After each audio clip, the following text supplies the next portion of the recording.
Hello' everyone. আজি যিটো অসম পুলিচৰ SI এক্সাম হৈ গৈছে 5 তাৰিখে আছিল, এইটো 5 জানুৱাৰী 2025 চন। আজি যিটো হৈ গৈছে তাত কি জেনেৰেল নলেজৰ কুৱেশ্যন আহিছিল সেই কুৱেশ্যনকেইটা লৈ আহিছোঁ। বাকী ৰিজনিং গণিত এইখিনি নেক্সট পাৰ্টত লৈ আহিম। প্ৰশ্নবিলাক চাওকচোন কি আছে।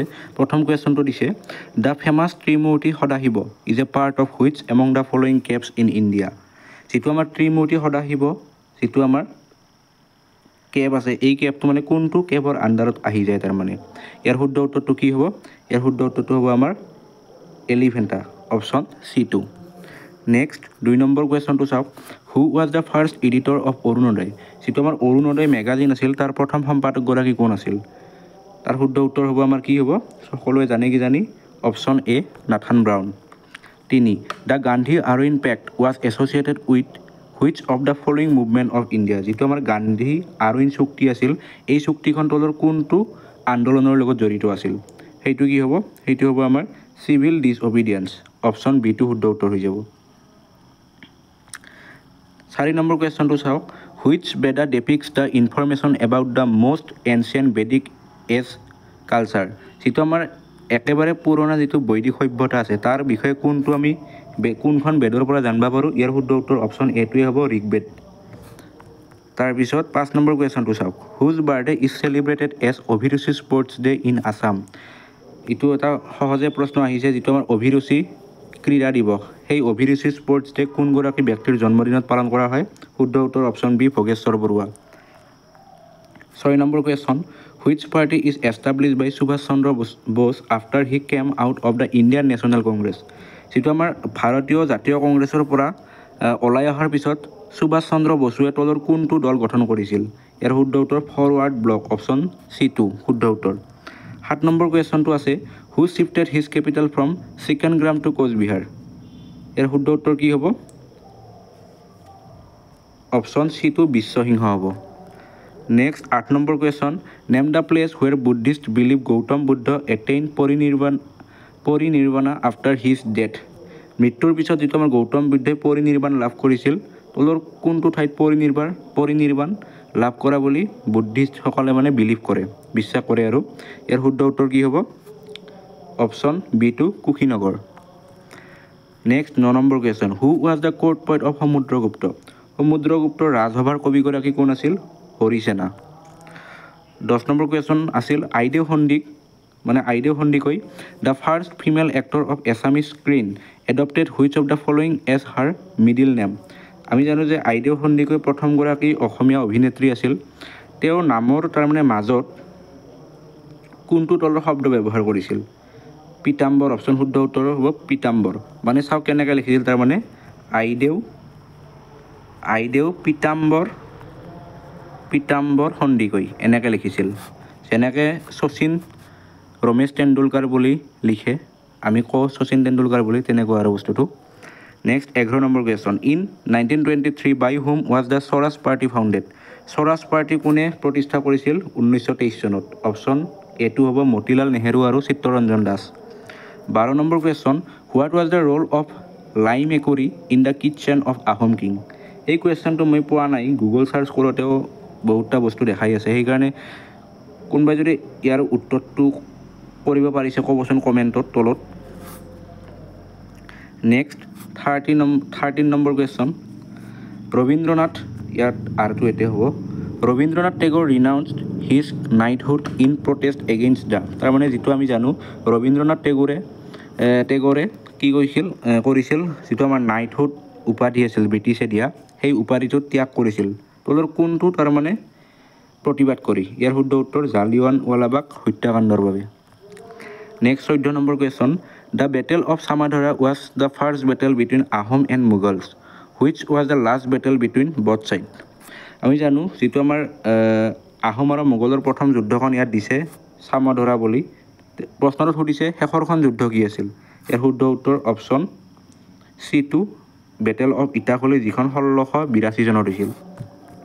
নেক্সট 15 নম্বৰ কুৱেশ্যনটো চাওক, the labour Swaraj party was set up by whom in 1925। মানে যিটো আমাৰ লেবাৰ স্বৰাজ পাৰ্টি আছিল, এই পাৰ্টিটো তলৰ কোনগৰাকী ব্যক্তিয়ে প্ৰতিষ্ঠা কৰিছিল? ইয়াৰ শুদ্ধ উত্তৰ হ'ব Kazi Nazrul Islam. Next 16 number question, Kaum Kontong and Kambang are the traditional dress for women of which tribe যিটো আমাৰ দেখছে ইয়াত কৌম কণ্টং আৰু কামবাং এই দুটা ড্ৰেছ তাৰমানে তলৰ কোনটোত জনগোষ্ঠীৰ মহিলাই পৰিধান কৰে ইয়াৰ শুদ্ধ উত্তৰ ৰাভা জনগোষ্ঠী 17 নম্বৰ কুৱেশ্যনটো কি আছে in which year was Nagaland bifurcated from Assam যিটো আমাৰ পুৰণি অসমৰ ভিতৰত নাগালেণ্ডো আছিল সেই নাগালেণ্ডখন অসমৰ পৰা কেতিয়া তাৰমানে পৃথক হৈছিল ইয়াৰ শুদ্ধ উত্তৰ 1963 চন হ'ব next 18 number question who establish the Varman dynasty Varman dynasty কোনে প্ৰতিষ্ঠা কৰিছিল পুষ্য বৰ্মন 19 নম্বৰ কুৱেশ্যন কি আছে who among the following was the first governor general of India ভাৰতৰ প্ৰথম গভৰ্ণৰ জেনেৰেলগৰাকী কোন আছিল Lord William Bentinck 20 number question who was the first Muslim invader of Kamarupa মানে কামৰূপৰ প্ৰথমগৰাকী মুছলিম আক্ৰমণকাৰী কোন আছিল তেওঁ হৈছে আমাৰ মহম্মদ বিন বখতিয়াৰ খিলিজি অপশ্যন এ তাৰপিছত 21 number question the word swaraj was the first use by Dadabhai Naoroji in the Congress session held in যিটো আমাৰ স্বৰাজ শব্দটো দাদাভাই নৌৰোজীয়ে তলৰ কোনখন তাৰমানে কংগ্ৰেছৰ অধিৱেশনত ব্যৱহাৰ কৰিছিল ইয়াৰ শুদ্ধ উত্তৰ কি হ'ব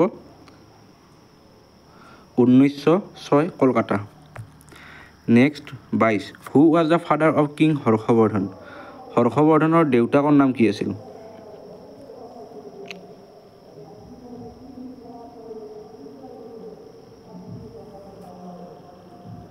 ইয়াৰ শুদ্ধ উত্তৰ কি হ'ব হৰ্ষবৰ্ধনৰ দেউতাকৰ নাম আছিল Prabhakar Vardhan next 23 the Hindu Mahasabha was organise for the first time in 1915 ইয়াত প্ৰশ্নটোত ডাইৰেক্ট এনচাৰ দিছোঁ অপশ্যনবিলাক দিয়া নাই আৰু যিটো আমাৰ হিন্দু মহাসভাৰ প্ৰথমখন তাৰমানে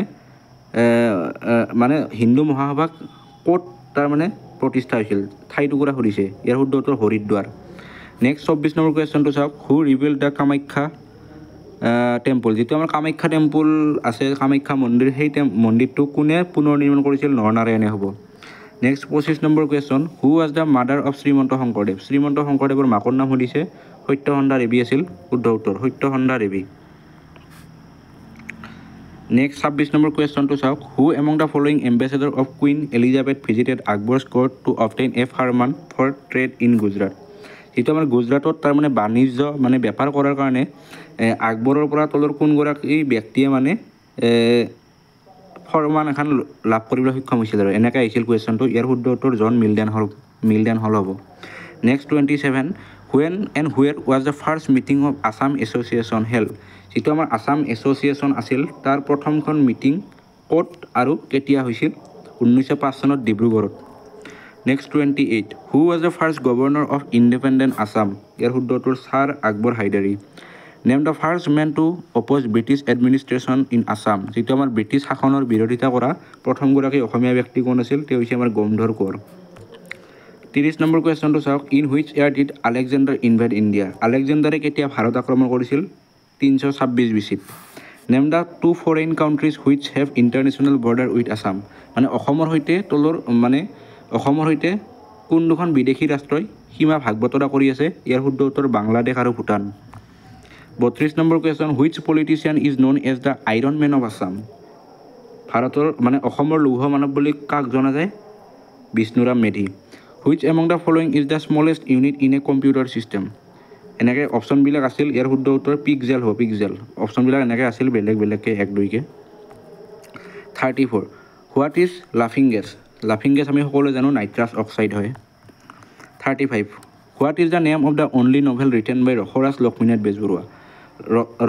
লক্ষ্মীনাথ বেজবৰুৱাই লিখা একমাত্ৰ উপন্যাসখন কি আছিল সেইখন হৈছে আমাৰ পদুম কুঁৱৰী next 36 remote sensing ইনভলভছ the use of EMR এনেকৈ আছিল অপশ্যনবিলাক বেলেগ ইয়াৰ শুদ্ধ উত্তৰ EMR হৈ যাব which film by doctor Bhabendranath Saikia is based on a short story namely Banaprastha Bhabendranath শইকীয়াৰ এখন তাৰমানে শ্বৰ্ট ষ্টৰী আছিল মানে চুটিগল্প বানপ্ৰস্থ সেই বানপ্ৰস্থ চুটিগল্পৰ আধাৰত মানে ভৱেন্দ্ৰনাথ শইকীয়াই কোনখন তাৰমানে চিনেমা নিৰ্মাণ কৰিছিল সেনেকৈ আহিছিল কুৱেশ্যনটো ইয়াৰ শুদ্ধ উত্তৰ সন্ধ্যাৰাগ হ'ব next 38 who first discovered the noble gas যিটো আমাৰ নবেল গেছ আছে সম্ভ্ৰান্ত গেছ বুলি কয় অসমীয়াত এটা বিজ্ঞানৰ কুৱেশ্যন আহিছে সেই নবেল গেছ কোনে ডিছকভাৰ কৰিছিল William Ramsay who was the first chief election commissioner of Assam of independent India Assam নহয় ইণ্ডিপেণ্ডেণ্ট ইণ্ডিয়া মানে স্বাধীন ভাৰতৰ প্ৰথমগৰাকী চিফ ইলেকশ্যন কমিশ্যনাৰ কোন আছিল মুখ্য নিৰ্বাচনী আয়ুক্ত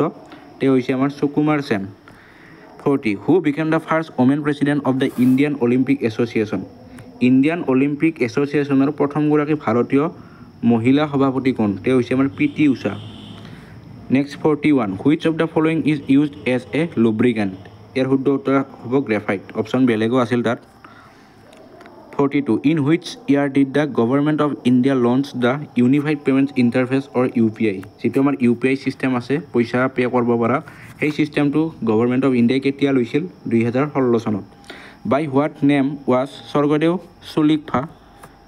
চলিকফাৰ আন এটা নাম স্বৰ্গদেউ ৰত্নধ্ৰ সিংহ বুলি জানো তাৰমানে ৰত্নধ্ৰ সিংহ নাইবা চলিকফাৰ অন্য এটা নাম কি আছিল সেইটো হৈছে ল'ৰা ৰজা বুলি জনা যায় 44 who is the first Olympic medallist of Assam মানে অসমৰ প্ৰথমগৰাকী অলিম্পিক মেডেলিষ্ট কোন আছিল তেওঁ হৈছে আমাৰ Lovlina Borgohain light year is a unit of যিটো আমাৰ লাইট ইয়াৰ আছে এইটো তাৰমানে কিহৰ একক এইটো দূৰত্বৰ একক 46 which is the largest tributary of Brahmaputra river Brahmaputra নদীৰ আটাইতকৈ ডাঙৰ উপনদীখনৰ নাম কি সোৱণশিৰি তাৰপিছত 47 the unique title Rasaraj was given to Lakshminath Bezbaruah by which institution যিটো আমাৰ ৰসৰাজ উপাধি আছে লক্ষ্মীনাথ বেজবৰুৱাক দিছিল কোনে দিছিল সেইটো হ'ব অসম সাহিত্য সভাই ক'ত দিছিল শিৱসাগৰত দিছিল the Chipko movement was launch for the protection of forest Chipko মুভমেণ্টটো কিহৰ কাৰণে হৈছিল ফৰেষ্ট বচোৱাৰ কাৰণে যিবিলাক গাছ আছিল সেইবিলাক গছবিলাক বচোৱাৰ কাৰণে who is the father of mobile theatre in Assam মানে অসমৰ যিটো ভ্ৰাম্যমান নাটক আছে তাৰ পিতৃ কোন তেওঁ হৈছে অচ্যুত লহকৰ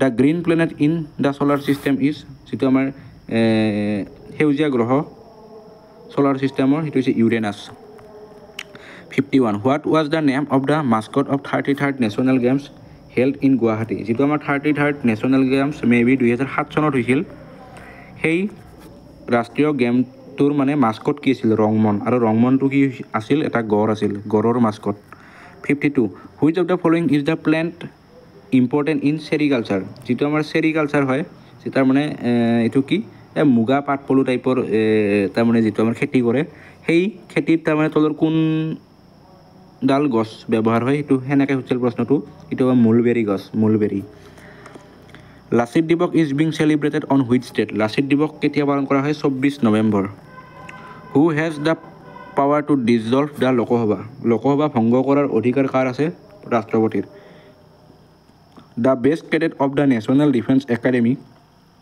ইজ এৱাৰ্ডেড এটা এ হ'ব awarded with a medal named after which brave son of Assam আমি জানো যে পুনেত এখন কি আছে এই নেশ্যনেল ডিফেন্স একাডেমি আছে NDA সেই NDAত তাৰমানে বছৰটোত যিজন বেষ্ট কেডেট হয় সেই কেডেটগৰাকীক এটা তাৰমানে বঁটা দিয়া হয় সেই বঁটাটো অসমৰ কোনগৰাকী ব্যক্তিৰ নামত দিয়া হয় বুলি প্ৰশ্নটো সুধিছিল তেওঁ হ'ব আমাৰ লাচিত বৰফুকন গ'ল্ড মেডেল বুলি এনেকৈ দিয়া হয় এইকেইটা আহিছিল কুৱেশ্যন মানে 55টা টোটেল আছিল GK আৰু GSৰ কুৱেশ্যন গতিকে ধন্যবাদ